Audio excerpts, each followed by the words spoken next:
and my last job was at Wilkes University as the reconciliation officer. So I have the understanding of financial aid, and I came to this side because I had some students sit in front of me in the end of 3 years.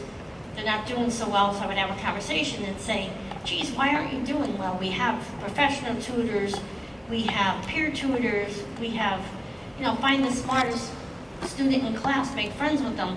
And they would say to me, my parents make me go, I don't want to go. And I said, do you realize your parents are $150,000 in debt, never mind your debt? So I tell all the students to make sure you have a conversation with your parents so you could get to the same place. If that's not what you want to do, maybe that's not the time to do it. Have those discussions so, college is expensive. So tonight we're going to talk about, first of all, this is my information. If anybody needs me, you can call me or email me, and I'll get back to you. It might not be the very next day, but I will get back to you. We're going to talk about what is financial aid, how do I apply the aid sources, what happens next in making the smart decision to get that aid.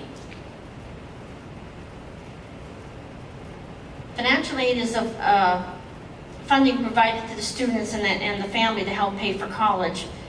But unfortunately, it's a joint venture between the student and the parent. They're going to need some help to actually afford college. If they're going to a private, more expensive college, they're probably going to need some help from the parents, whether it would be co-signing for a loan or taking a Parent Plus loan or some other source of funding. So I tell everybody, buy an education and not the school. There's types of financial aid, which is gift aid, scholarships, and grants. Our gift aid, like the Pell Grant, the state grant, if you get a scholarship, whether it's awarded by a local entity or a national scholarship, those are free money. You do not have to pay them back. Now you'll see merit scholarships up there. Some students that apply to colleges already are getting some of their merit scholarships awarded to them. You have to remember on a merit scholarship, make sure you read it, because sometimes there is a GPA attached to that. So if I receive a presidential scholarship, it might require me to keep a 3.0 GPA. So at the end of the spring semester, that student needs to keep that 3.0 GPA to keep that merit scholarship. I would have the student maybe get a 2.6, 2.7 GPA, not be eligible for the scholarship the next semester, and the parents are already at my door saying, why didn't I get this money? I don't understand. And I just want everybody to just be aware of that, because some don't have a GPA attached to them, but some do, okay? Now the self-help will be loans, work study, or savings plans that you have. Work study, the student actually has to get a job on campus. They actually get a paycheck. They probably cash that paycheck and go have pizza, go to the movies. They're not going to pay that on their bill, because they work like 10 hours a week, so they pay them every 2 weeks about 20 hours. And it's generally like minimum wage, unless they're, as they progress through college, they might increase their pay a little bit. So some people have tuition reimbursement through their companies they work for, and military benefits. The military benefits can be handed down if a parent had a post 9/11 GI Bill and they didn't use it, they can hand it down to one of their dependents. There's just paperwork that needs to be filled out for that. All the information and all your aid starts with the FAFSA form. So the free application for student aid is how you start your ball rolling. And then you go into the state grant form, is filled out in the first year only, and it doesn't have to be filled out after that. Some schools require a CSS profile. How many know what a CSS profile is? Did you hear about it? Okay. You would have to go onto the financial aid website for the colleges that you're applying to and see if they require a CSS profile. They're just asking the CSS profile. You have to add a little bit more financial information than the FAFSA actually asks for, okay? And then sometimes institutions don't use the CSS profile, they have their own financial forms. that they require additional information for.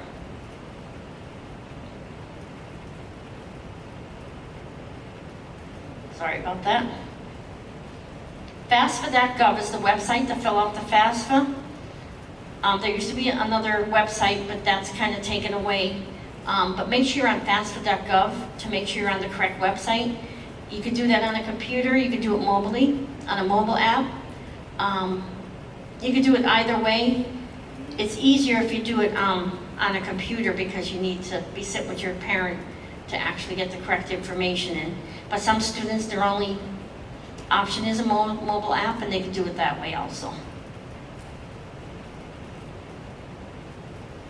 In the FAFSA itself, it has skip logic built in, so that means I answer so many questions, and if I qualify to move forward without answering it more, it'll move you forward into the FAFSA, skipping over some questions you don't have to answer, okay?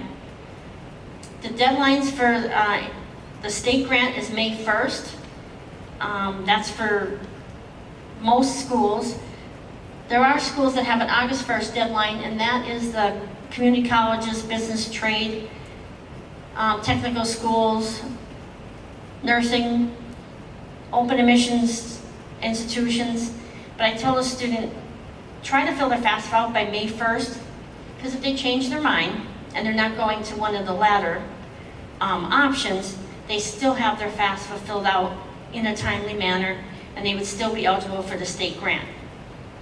Another thing is a student may defer not to go in the fall. They're not sure what they want to do, so they don't want to go in the fall, but fill out the FAFSA anyway, even if they're thinking about going to college, because if they hit the May 1st deadline, then when they go in the spring, they would be eligible for the state grant because they made that May 1st deadline. So students that are undecided, that's all okay, but they could fill it out, they could put 2 schools on there. None of the schools are going to do anything with their information until they apply to the school and they're accepted.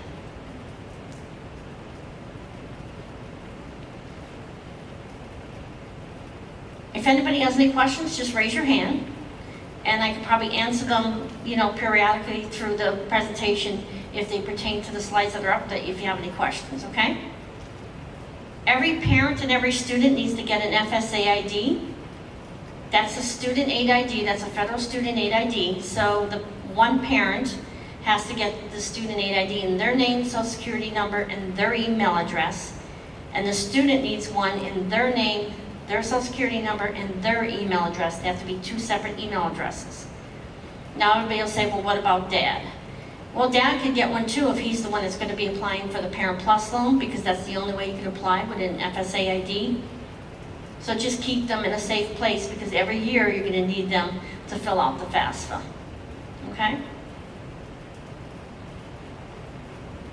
Documents you might need for the fill out the FAFSA is social security numbers or alien registration number if the student is not a U.S. citizen. Driver's license numbers are optional, but if you have it, why not put it in? Prior year's taxes, that means that this FAFSA that started October 1st, where your student's going to go to college in August, you're going to use your 2018 tax return. So you already have that information. You need your FSA IDs, and you can start to fill out your FAFSAs. You can fill out your FAFSA and put as many schools as you want, up to 10 schools, and then apply to your schools. You don't have to apply to the schools first, but you could fill it out ahead of time. Because a lot of the times they have the Common App. There's a bunch of schools that are listed on the Common App, but the schools that aren't listed on the Common App, you may be applying to, and see if they have a waiver. A lot of times open houses or something of that nature, they'll waive that application fee for you. So it doesn't hurt to ask the admissions office if they would waive that application fee. Okay? You need your current bank statements. So the question is, what's the balance in your checking and savings at the time you're filling out the FAFSA? So I have some parents that say, well, I have $1,000 in my checking account, but tomorrow it's going to be 0 because I have to pay my bills. So you could do one of 2 things. You could make all your bills out the day before, or in all reality, when you're filling out your FAFSA, the answer is going to be 0 or $100 or whatever you think it's going to be. because you're gonna pay your bills. And I think they realize that, so just think ahead of time a little bit. If your current business and farm records, if you employ over 100 people and you don't live on the farm, you're gonna need that information. Records of any stocks and bonds and other investments, including your 529 net amounts. That does not mean your 401k. That means Robin Walker took $50,000 and I buy stocks and bonds and I trade them out in the market and I either make money or lose money. My luck, I would lose money. But then you would have to know what that investment's worth. But your 401ks are not considered. Untaxed Social Security benefits are not considered on the FAFSA. But there's other untaxed income, which is your veterans non-education benefits, your child support paid and received, and workers' compensation. You would have to have those numbers. So this is information you would have to gather ahead of time. And if you gather all this information ahead of time, it should take anywhere between 20 minutes and 30 minutes to complete the FAFSA. It really shouldn't take much longer than that. And I'll show you why, because a lot of the stuff you won't have to enter in because you could do what they call as a data retrieval. So the FAFSA starts in the student's name and the student's social security number. A lot of parents would call me and say, we filled the FAFSA out. And I'd be like, I can't find Johnny's social, I don't understand. And what it was the parents started the FAFSA in their name and then just added it. But the student has to be the one that starts the FAFSA. And the parental information, it starts right there, okay?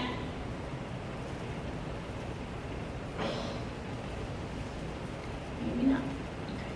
They can pick up the 10 schools, like I was saying, they can pick up the 10 schools. And then when they're done, they'll hit the submit button. And then, I don't know, Johnny comes to you and says, by the way, those 10 schools that we put on there, I don't want to go to any of them. Here's 2 or 3 more. So then you go back into the FAFSA, the ones that, some people say, well, I applied to them, they were denied. So then you remove them, add those other 2 or 3. Whatever change you make to the FAFSA, you have to remember to hit the submit button so it goes back to the central processor so it either makes the appropriate calculation or sends it to the school that you want it to go to. Dependency status. Independent students are, you have to be one of these, 24 or older, veteran, married, working on a graduate program, emancipated minor or in legal guardianship, orphan in foster care, or warded to court at any time when the student was age 13. So remember that as they were age 13. Have legal dependents other than the spouse, and student was deemed homeless by the proper authority. So if the student was deemed homeless by the guidance counselor office here, and probably child welfare or somebody was involved, they were deemed homeless, then the school that the student's going to, once they answer this question, each college will ask for information to verify that. Okay? Whose information goes on the FAFSA? This is a big question here. Divorced or separated parents, it's going to be who the student lived with most over the last 12 months. That would be the custodial parent. So I know like the student might live with mom and maybe stepdad, and then dad takes the student every other weekend or something, but the custodial parent is actually the mother that the student lives with all the time. Unless you truly have a 50-50 situation, which I had the other night, if it's a true 50-50 situation, then you have to make a decision on which FAFSA you're going to use. Which information you're going to use on the FAFSA, sorry. So divorced or separated parents who live in the same household. So parents were getting divorced or separated so Johnny could get more aid, but the government caught on, so if they're divorced or separated and live in the same house still, you have to provide both those incomes. Same-sex parents, step-parents, and adoptive parents, you'd have to provide the information. Not a parent is a foster parent, a legal guardian, or anyone else the student lives with. So if the student lives with grandma and grandpa and there's no legal paperwork, that they're the actual guardian, but they just live with grandma and grandpa, they don't have to put grandma and grandpa's information on there. They would have to try to get, if the parent is around and the parent's kind of active in the student's life, they would have to try to get that parental information.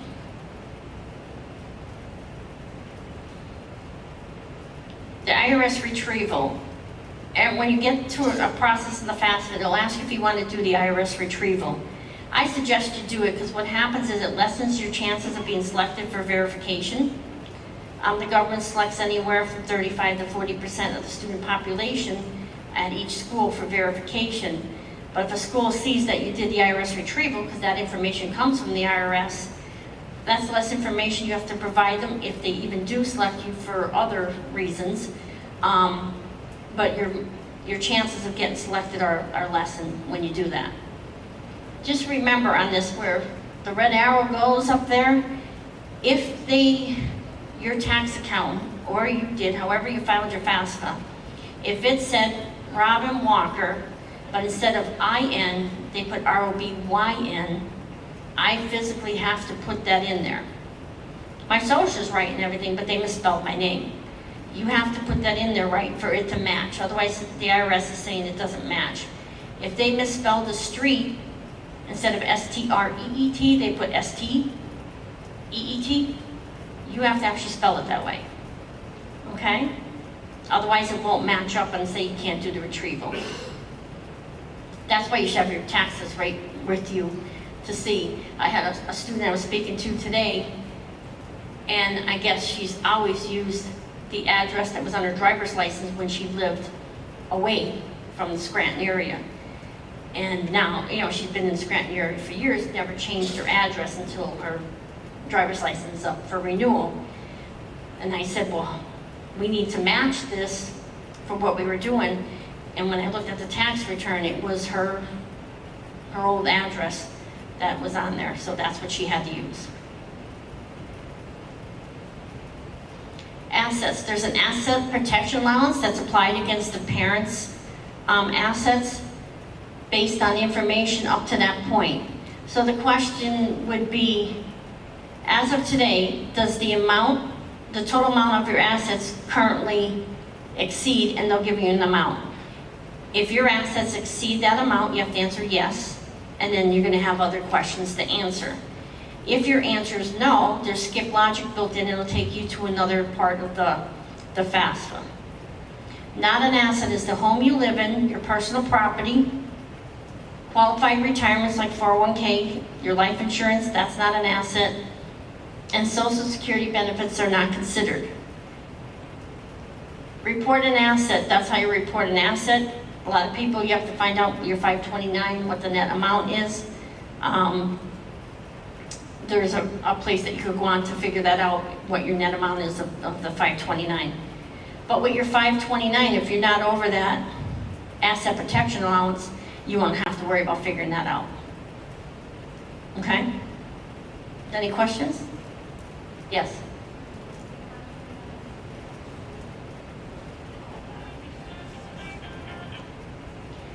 You have multiple 529s. So on the FAFSA, the 529s are reported on the parent's assets because the student didn't use them yet. Next year's, in the subsequent years, if they use it, it might have to be reported, but you would have to put them all together, yes.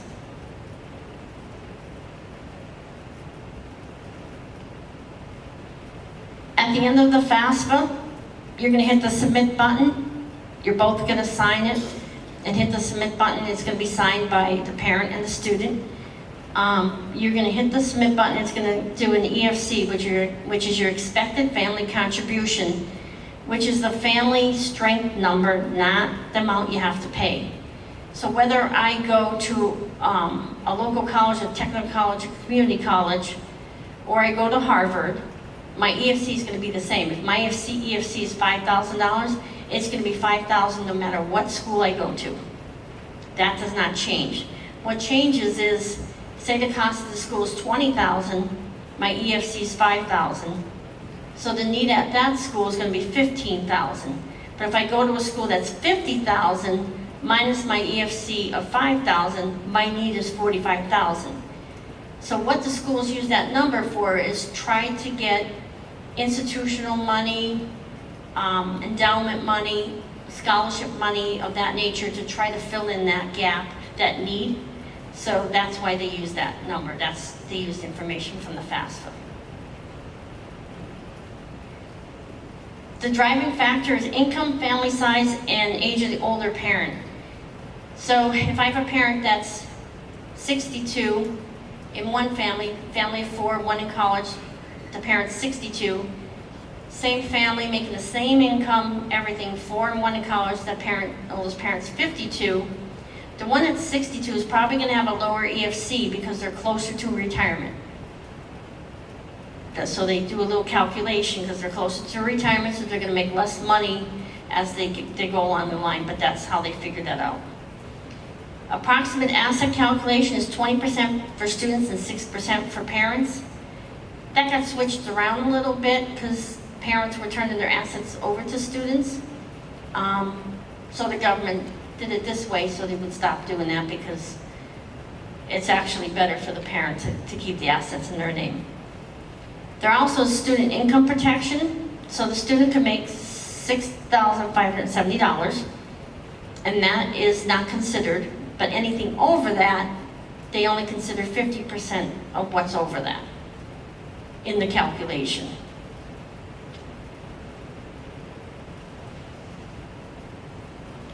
At the end of the FAFSA, there's this little block down the bottom, right there. That's what you would click on to get to the state grant form. It automatically jumps and takes you to the state grant form to fill out, that the student has to fill out 1 year. The student will fill it out with the information and the questions that they ask, they would answer them, and then they sign it with their FSA ID. If by chance you missed that at the end, because some parents are like, oh, I went too far, I missed it. If that happens, just give your FAFSA 24 to 48 hours to process. That means it'll go to the schools, it'll go to FIA, we'll be able to calculate the state grant, but we'll look and see and say, well, they don't have an application, but I see they're a Pennsylvania resident. We'll send you an email to say, you know, maybe you want to fill out this application because it appears that you might be eligible for a state grant. So it's not like, or you can wait the 48 hours and go on yourself, and then you're going to go right here and fill out the application yourself. You have to create an account and stuff like that where you go directly from the FAFSA. It's a lot quicker. Any questions? White group.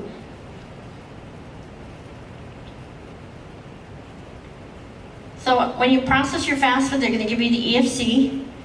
The student's going to get a SAR report. You can actually go back into the FAFSA afterwards and look at that. The schools and the state receive the results from the central processor, from the FAFSA, and then that's where they calculate your aid eligibility. And then when you apply to a school and you're accepted, that's when they give you a financial aid award or package or whatever they want to call it. And they try to fill that need that's in there. So then you look at your award letters, and then you got to determine the real cost. Because some of the award letters will have Parent Plus loans on there. They'll have work study on there. And then there's other loans, but don't forget, that's money you're going to have to pay back. So when you look at your scholarships, like if you get a state grant and a Pell Grant, and you have scholarships and a merit scholarship, that's your free money you want to look at. And then you determine your cost.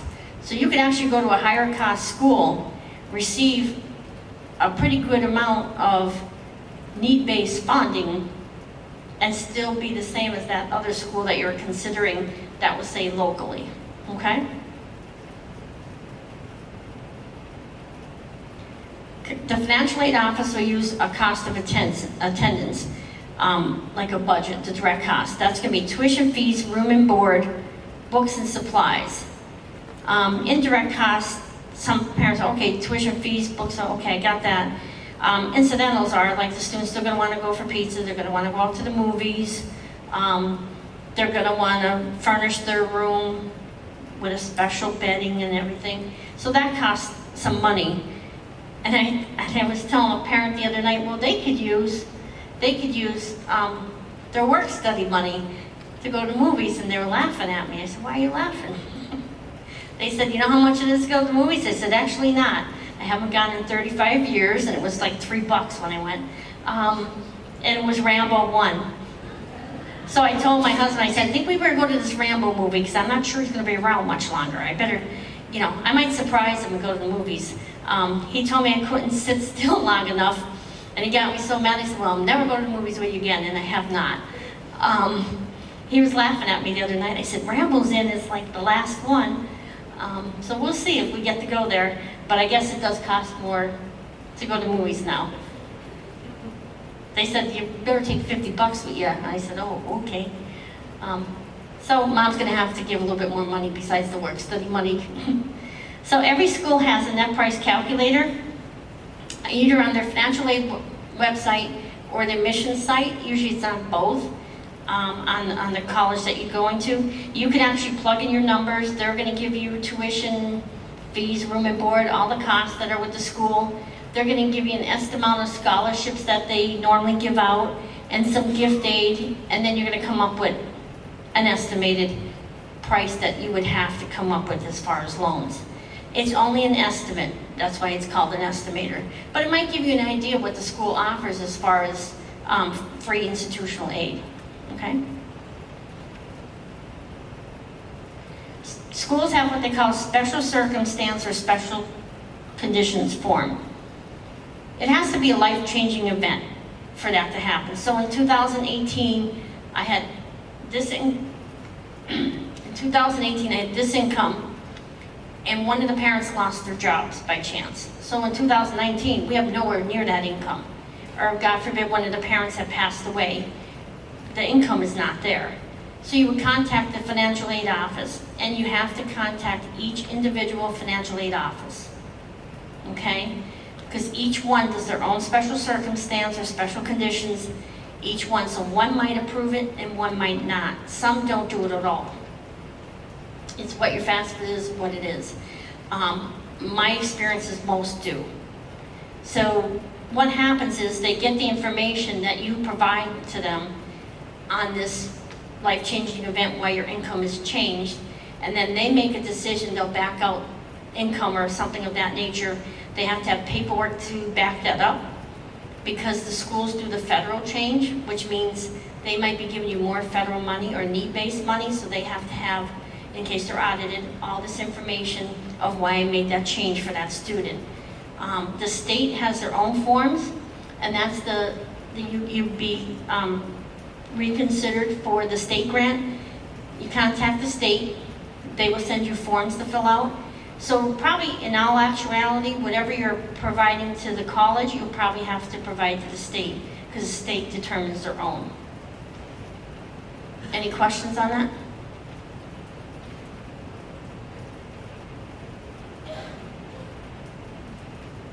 So we're going to talk about funding options. The Pell Grant this year is $61.95. So if you're fully Pell eligible, the maximum amount you could get is $61.95. Your colleges are given campus-based funding, like federal SEOG, or they're given work study funds. And if you see FAO, that's the financial aid office. So they're given a pool of money. A smaller college might only get $23,000. I've seen bigger schools get $2 million. So it all depends on the school and what funding they get from the government. Students have to be enrolled at least half-time and meet satisfactory academic progress. So even to be considered, their first year is when they're setting their self up, to progress through the classes. So at the end of the first year, that's where the satisfactory academic progress will actually come in. They can't be defaulted on loans or anything of that nature. For the state grant, here's for instance, if you get a full-time state grant, you have to complete 24 credits in a given year.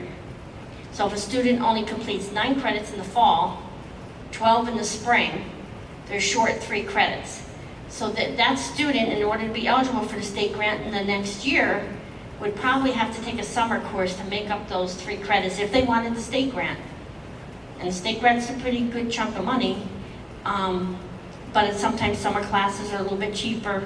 But I tell students to try to take